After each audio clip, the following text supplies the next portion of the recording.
गीता 5वें अध्याय का 5वां श्लोक। यत् सांख्यै प्राप्यते स्थानं तत् योगैः अपि गम्यते एकं सांख्यं च योगं च यः पश्यति सः पश्यति।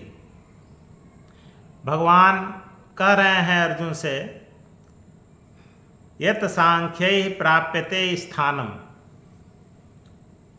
यत् माने जो सांख्य के द्वारा स्थान प्राप्त करता है, मतलब सांख्य योग के द्वारा सांख्य योगी बन करके मनुष्य जो उपलब्धि हासिल करता है, जिस परम तत्व को प्राप्त करता है, तत् योगैः अपि गम्यते। तत् माने उस परम तत्व को योगैः अपि कर्म योग के द्वारा भी प्राप्त किया जाता है। मतलब सांख्य योग हो या कर्म योग हो, सांख्य योग से जिस परम तत्व की प्राप्ति होती है, जो उपलब्धि होती है, कर्म योग से भी उसी परम तत्व की प्राप्ति होती है और वही उपलब्धि होती है। ऐसा नहीं है कि सांख्य योग का मतलब ज्ञान योग, ऐसा नहीं है कि ज्ञान योग से कोई और परम तत्व प्राप्त होता है, कोई और परमात्मा प्राप्त होता है, और कर्म योग से कोई और परमात्मा प्राप्त होता है। क्योंकि परमात्मा तो एक है, ईश्वर तो एक है। तो सांख्य योग या ज्ञान योग के द्वारा जो ईश्वर प्राप्त होता है, वही ईश्वर कर्म योग के द्वारा भी प्राप्त होता है। एकम सांख्यम च योगम च यह पश्यति सह पश्यति। जो सांख्य और योग, कर्म योग और ज्ञान योग दोनों को जो एक समान समझता है, जो यह समझता है कि कर्म योग से जो उपलब्धि प्राप्त होगी, ज्ञान योग से भी वो उपलब्धि प्राप्त हो जाएगी। इसका मतलब साधन में दोनों भले अलग अलग हैं, ज्ञान योग का साधन अलग है, कर्म योग का साधन अलग है। ज्ञान योग में विवेक को प्रधानता देनी पड़ती है, और ज्ञान योग में हम कौन हैं और हमारे अतिरिक्त जो कुछ भी है, हमारी शरीर, मन, इंद्रिया, बुद्धि, संसार, सृष्टि, वह क्या है और हम कौन हैं।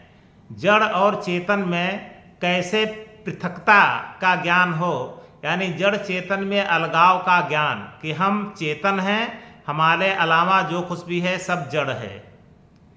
तो यह ज्ञान यह सांख्य योग के द्वारा प्राप्त होता है। तो सांख्य योग मुख्य रूप से जड़ चेतन में विभेद करा देता है।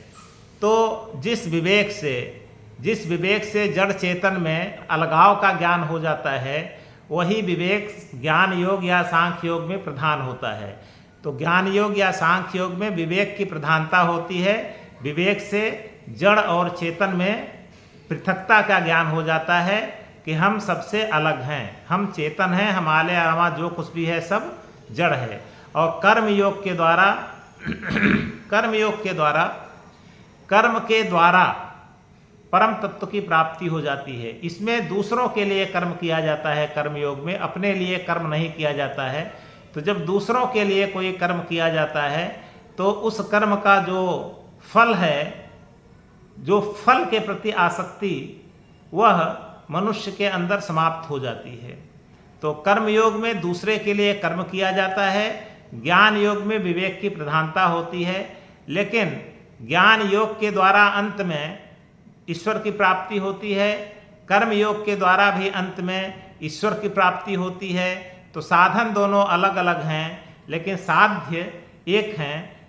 कर्म योग में सांख्य योग का सहारा लिया जाता है, सांख्य योग में कर्म योग का सहारा लिया जाता है। जैसे सांख्य योग में विवेक की प्रधानता होती है, जड़ चेतन को अलग अलग करके देखा जाता है, तो यह विवेक की दृष्टि कर्म योग में ले लिया जाता है। यानी कर्म योग सांख्य योग से विवेक ले लेता है, और सांख्य योग कर्म योग से दूसरों के लिए कर्म करने की आदत, दूसरों के लिए कर्म करने का गुण, दूसरों के लिए कर्म करने की प्रवृत्ति, यह सांख्य योग ले लेता है। तो दोनों अगर देखा जाए तो एक दूसरे पर आश्रित हैं। कर्म योग ज्ञान योग पर आश्रित है, ज्ञान योग कर्म योग पर आश्रित है आंशिक रूप से।